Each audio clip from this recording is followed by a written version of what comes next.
Welcome to Franchise Marketing Radio, brought to you by SEO Samba. Comprehensive high-performing marketing solutions for mature and emerging franchise brands. To supercharge your franchise marketing, go to SEOsamba.com. That's SEOsamba.com. Welcome to Franchise Marketing Radio. Stone Payton Lee Cantor here with you, broadcasting over the Business RadioX network. And this episode is brought to you in part by the Business RadioX Studio Partner Program, helping franchisees dominate their local market. To learn more about serving your market and growing your business, go to mybrxstudio.com. Lee, this is going to be a fantastic segment. Please join me in welcoming to the broadcast CEO with Eggs Up Grill, Mr. Ricky Richardson. Good afternoon, sir. Good afternoon. Thanks for inviting me. Well, Ricky, before we get too far into things, tell us about Eggs Up Grill. How'd that come about and what's your involvement? You bet. Eggs Up Grill was founded in the mid-'90s, 1997 to be specific, in Pawleys Island, South Carolina. Founder Chris Godress focused on a breakfast, brunch, and lunch experience. And it was just his one store, or with aspirations to be a franchise, or? You know, Chris is a third-generation restaurateur out of Rhode Island. He and his wife, Pat, picked up and moved from Rhode Island to a little bit warmer territory in Myrtle Beach. And that was the whole business that he knew. As I said, 3 generations in the diner business in Rhode Island.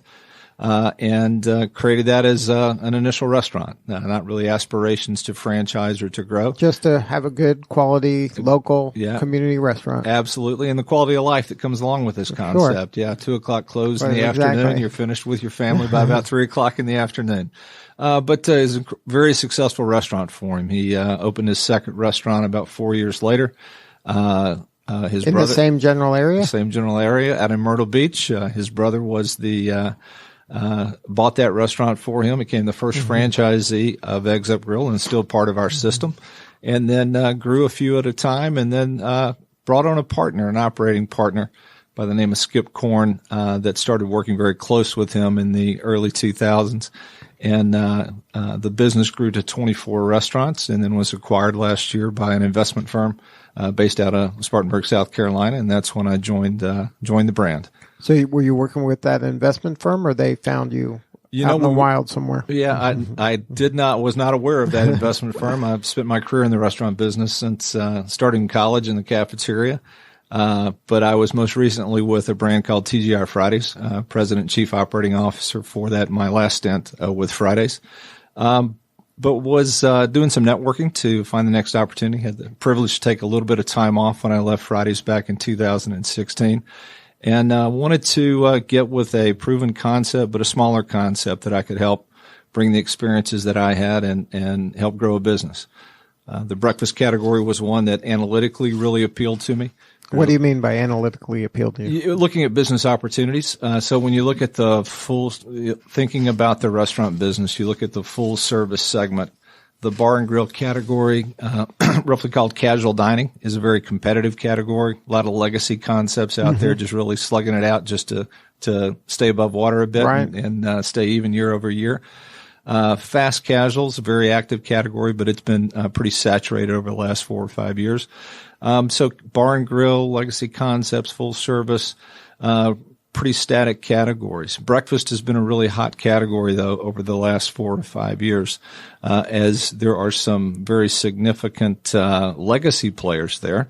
But there has an opportunity for new concepts, fresher, better, friendlier, better values to really make a stamp on that opportunity.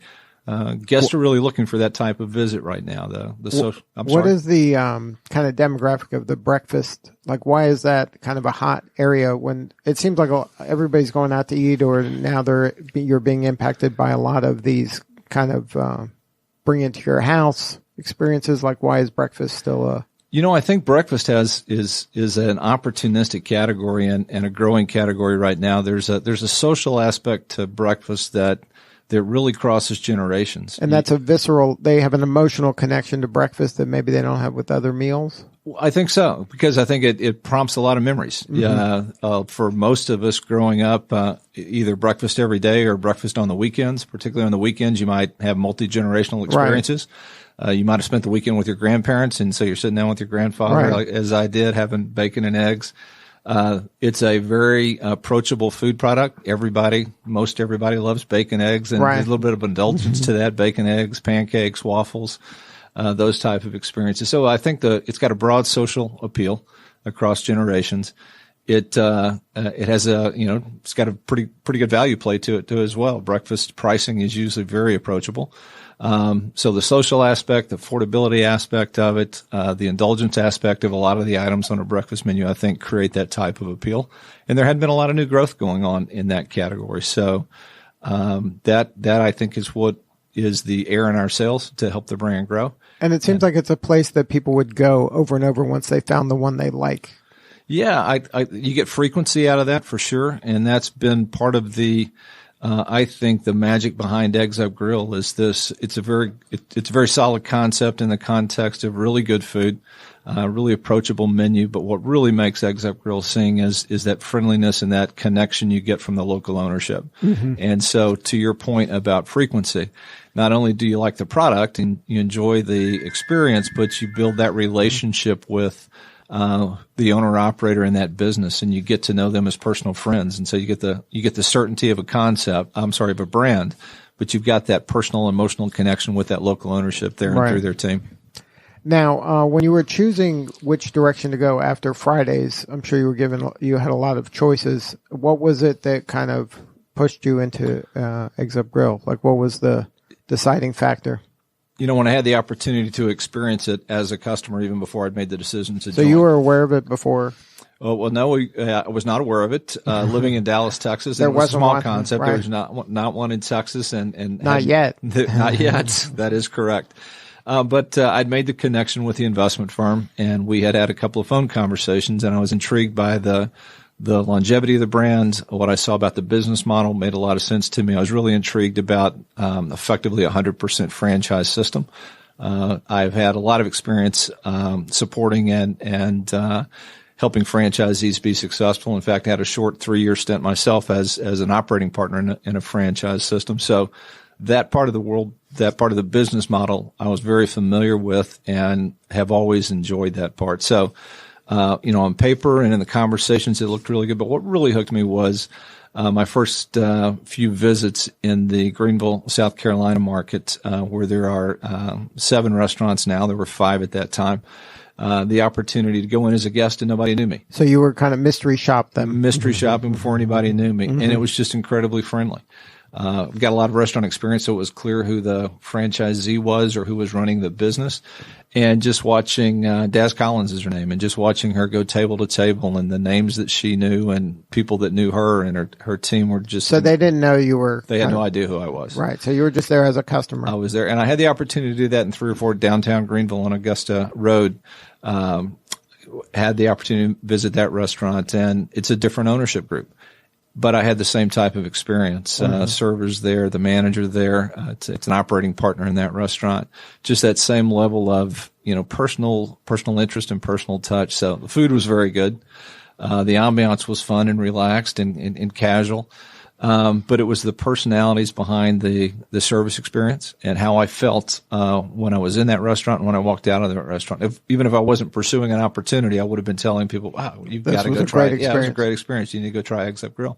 And then if that wasn't there, would that have been a knockout like you would have said? It would have been a different level of diligence to make sure it was the right fit. Like, could you fix that and make that a memorable experience? Absolutely. Right. Because that's what I was looking for, is that next opportunity. It's a small concept I could bring some broad level of experience to and be successful in helping them grow. But did they have the right formula in place? Right.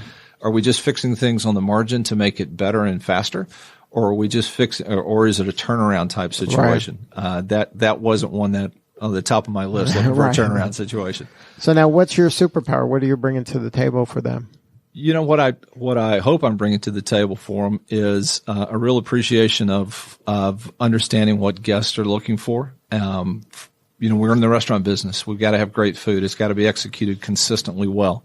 Our restaurants have to be sparkling clean.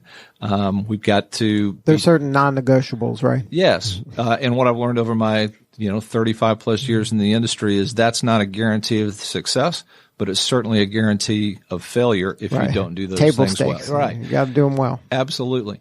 But so how do we do those consistently well and never fail? Or if we do fail, how do we recover those in a smart way to where that guest appreciates not only the recovery, but that we fixed one problem situation, but they appreciate how we did that, and it's consistent with what the brand's about.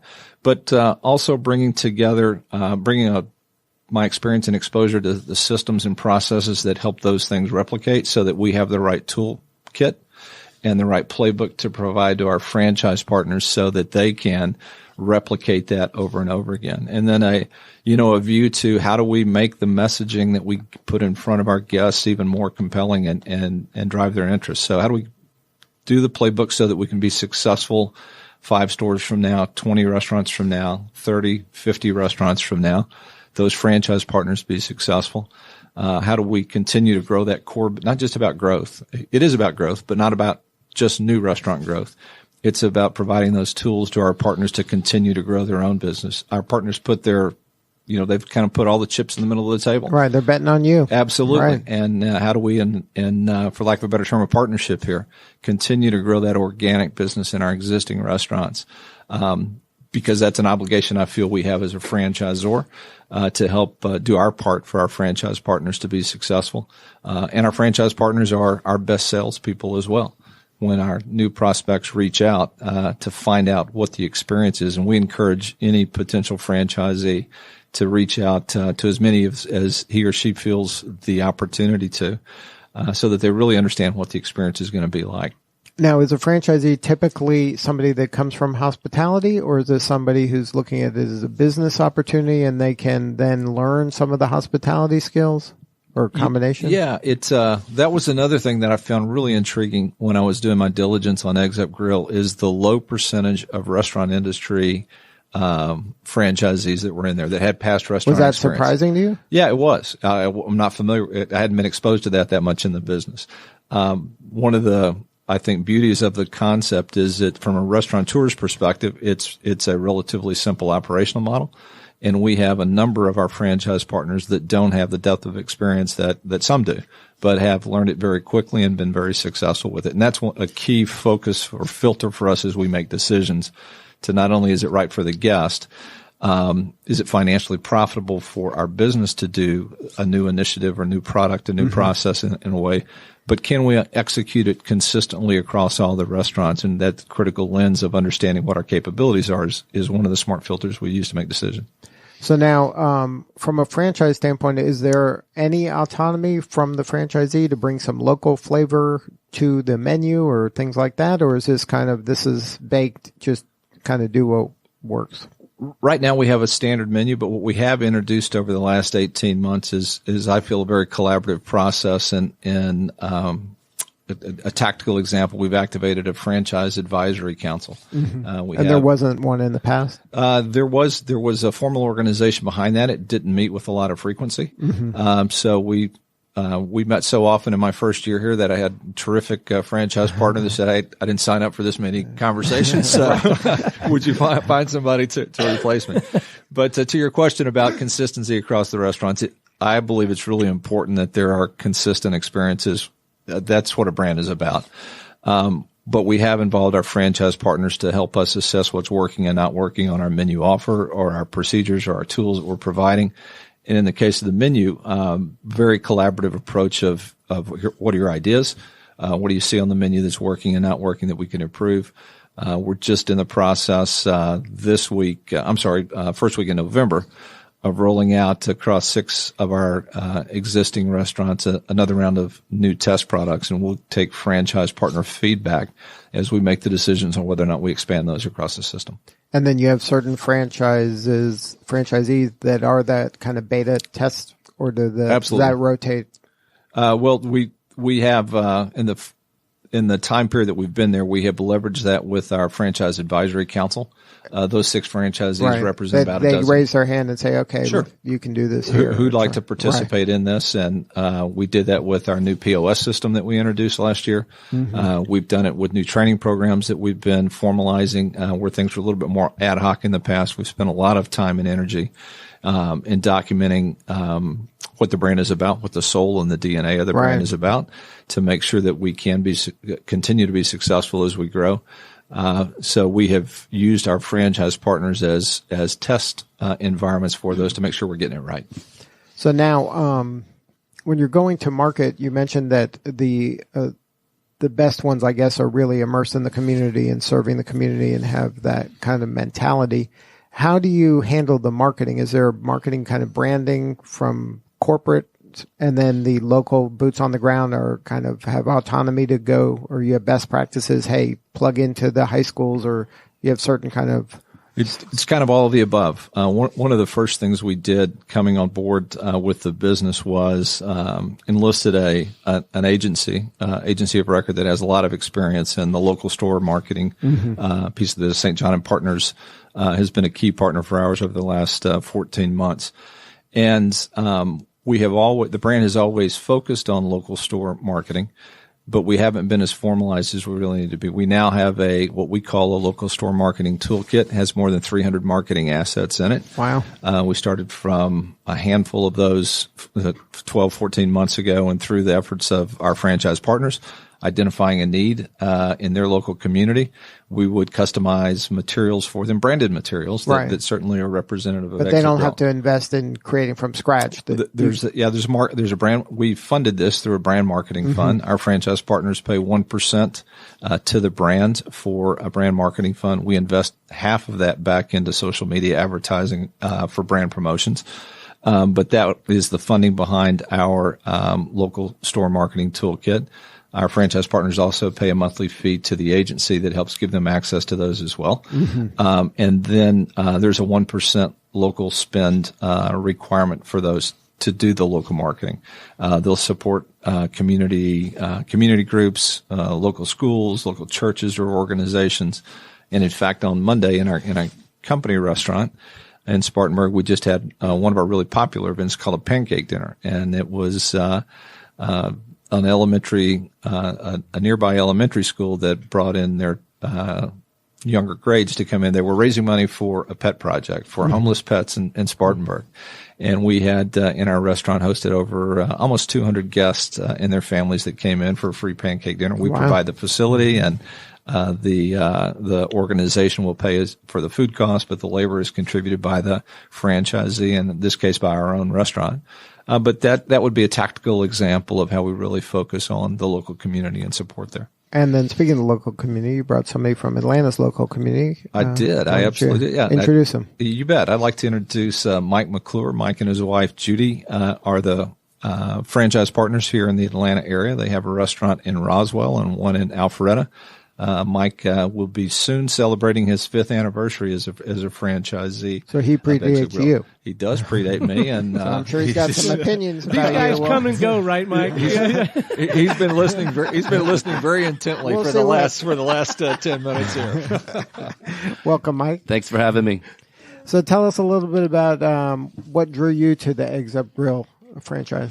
I used to, in a previous life, was a director of operations for another brand in the area for 13 years. Another breakfast brand? Yes.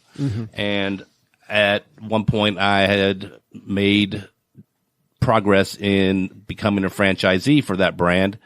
And then after doing the homework and finding out what it would take, it was pretty steep financially to come on board with this brand. And as it turns out, I have a brother who lives in the Charleston, South Carolina area who went to visit the Mount Pleasant Eggs Up Grill, and he called me back and said, I know things aren't really going the way you want with this first adventure, but you may want to check out Eggs Up, because me and Maddie, his daughter, we just came there, and it was pretty awesome. You want to check it out. So you weren't familiar with it prior to that? No, I was not.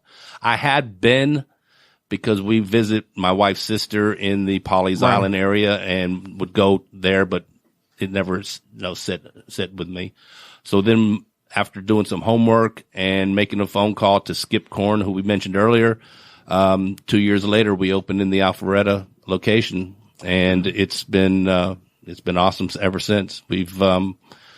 We're very family oriented in that I work there, my wife works there, our children work there, employees' children work there, and it's a very, very deep rooted. We don't encourage child labor though in our restaurants. It's not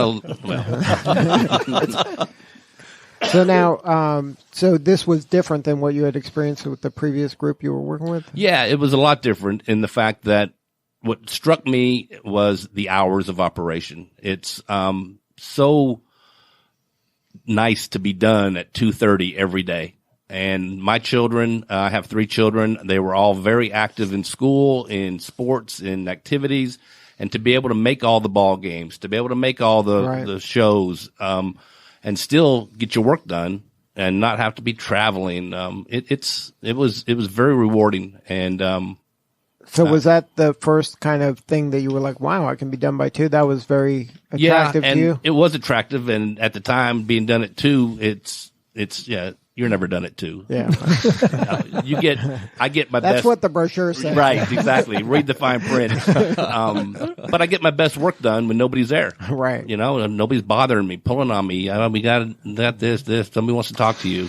So it's when I get the best out of my day is when there's nobody in the building. Most of mine is either in the kitchen, managing labor, managing, the food, doing a truck order, talking to people all the time. Now, have you been satisfied with the operation that they brought to you and said, okay, these are our systems? Was that congruent with what you had believed in before, or were they bringing new stuff that you hadn't seen before? No, this industry it's pretty much the same with just a different, name on the outside of the building. It's all about the people. If you don't give them good service with a quality product, it doesn't matter what the name says. And it all starts from there. That's the, brass tacks of it all. You better be smiling and putting out your best effort, or, they're not coming back. They have too many choices out there that they can go to and spend their money.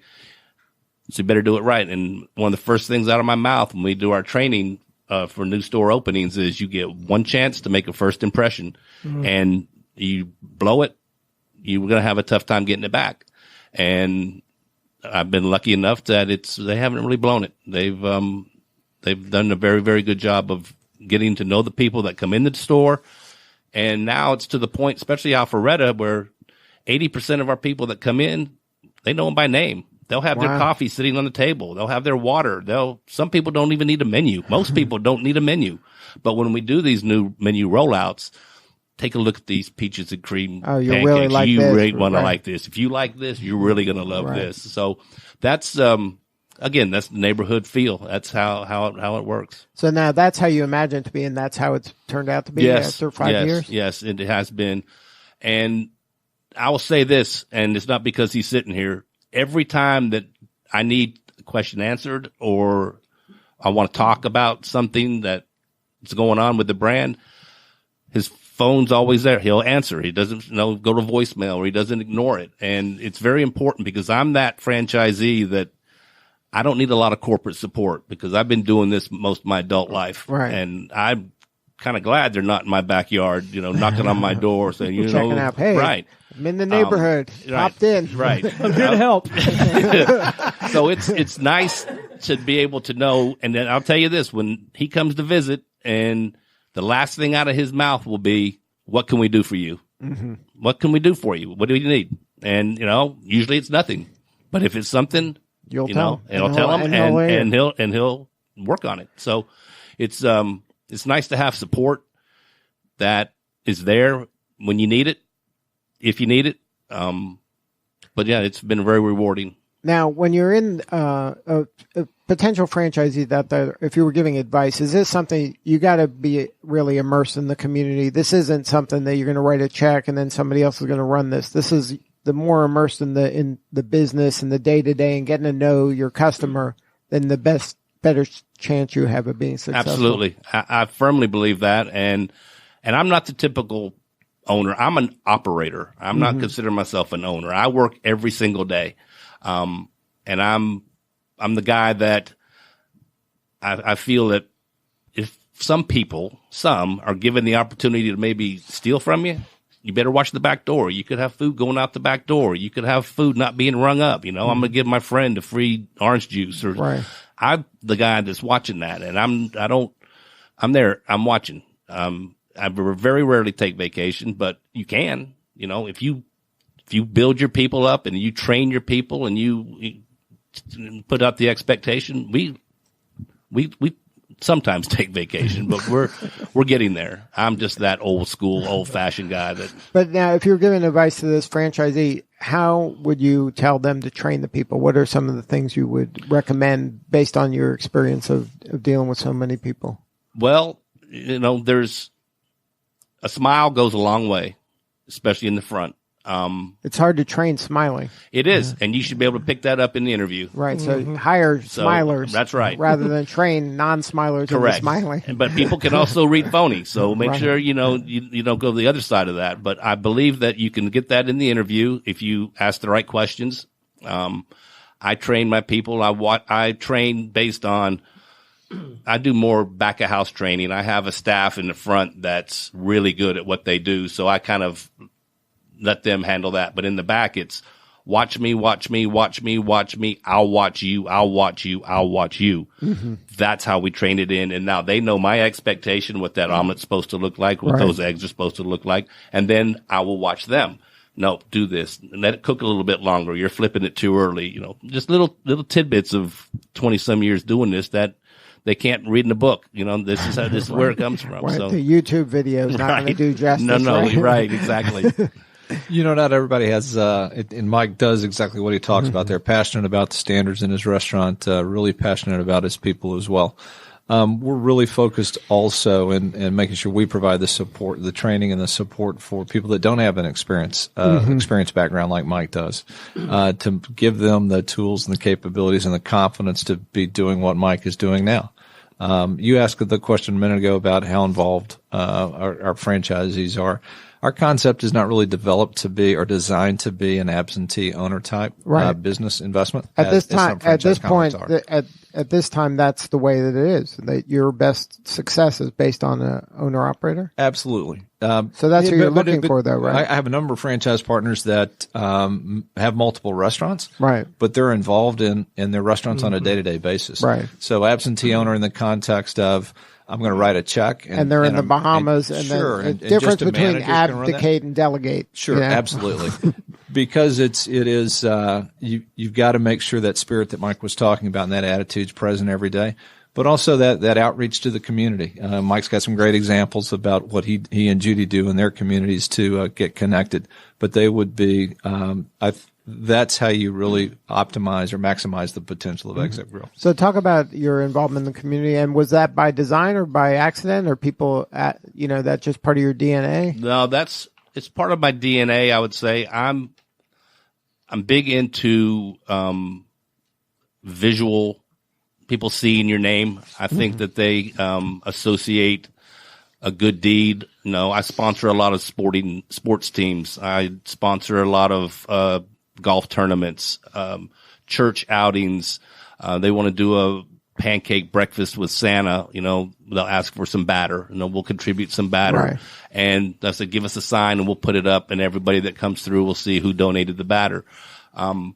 That's the kind of, I believe in direct mail. I don't believe, I think the people need to see this internet thing's not catching on. Again, I might be the oldest person in this room, so I'm old fashioned when it comes to that.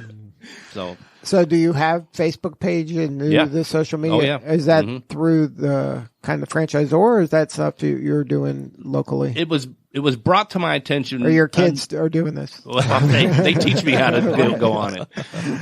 It was brought to me probably 4 years ago when I was like, I'm not going to do any of that. And Skip and Chris brought on a social media company that brought it to me, and they put it to me and said, Mike, these people that are on Yelp, that are on Google, that are putting all these comments out there, they're doing it whether you want it or not. Right. So What they're looking for is a virtual handshake, is the term she used. Respond to them. Say thank you for your visit. Say, that's what they're looking for. And again, you might as well be in front of it because it's there, whether you like it or not. That's what they say about branding. You're branding whether you want to or not. So that's at that point I said, I guess I'm going to get on board. Somebody show me how. How do I do this? So you took that on yourself? I did, but then as it grew and grew, they handle a lot of that, all of that, and now with our new partners with St. John, they do a lot of it. It's it's a world that I'm not real familiar with, but I know it's out there, and you better be. You have to address it. You got to address it. And it's Mike and Judy do a great job with theirs. It's a combination of both. You asked earlier, is that something that the brand does or the agency does? It's a combination of both. What we provide at the brand is assets for promotional activities or creative that you might want to put on your Facebook page. We help new franchisees that may not be familiar with it get their Facebook pages set up. We're very active on Instagram, both so all the different multimedia channels or social media channels we have a presence on. We provide so it's a combination of brand activation and local franchise partners doing their own pages as well, and we provide access for those. Mike was also referencing the guest comments that we get back through social media platforms, and right, like those review sites. That's absolutely. We're running about 1,000 a month that we receive on Eggs Up Grill, so it's very active for us on there. We're running about a 4.5, 4.6 average score across the system. That was another thing with the long tenure I have in the industry. When I saw that about Eggs Up Grill, that's good. It's really good ratings, and it's very consistent across the restaurants. And I think is a real endorser of the difference that Mike was talking about earlier, the smiles on faces, how we make people feel inside the restaurant, just not what are the tactical products we provide to them. So now talk about the growth in Atlanta. What do you see happening here in this market? Oh, I see there's a golden goose sitting here in Atlanta for somebody. Not you? Well, I don't know. Judy. What about Judy? Judy? If it were just me, it would be probably, but being that my roommate will not say no. Nope, this is it. We're good. Your new wife can do this with you if you like. Your current wife, no, we're happy with what we've got, and we're not in this to become millionaires. We're just in this to have a nice life, spend time with our children and our community, and go on.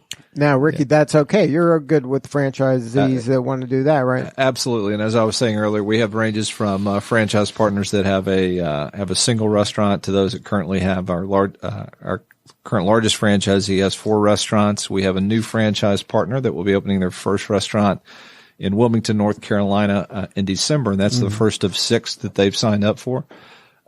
We have active conversations in the metropolitan Atlanta area right now with 5 different groups. 5 different groups? 5 different groups that I would anticipate over the next 90 days we'll get the majority of those signed.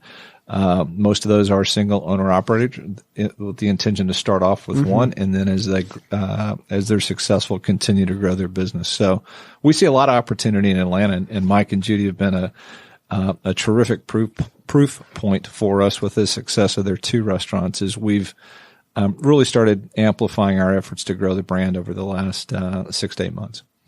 And Mike, if somebody wanted to get a hold of you and find one of your restaurants, what's the coordinates, website, or where should they go? eggsupgrill.com, /Roswell or /Alpharetta. So the eggsupgrill.com is kind of the homepage for the whole restaurant chain, and then you can find your location. Right by location.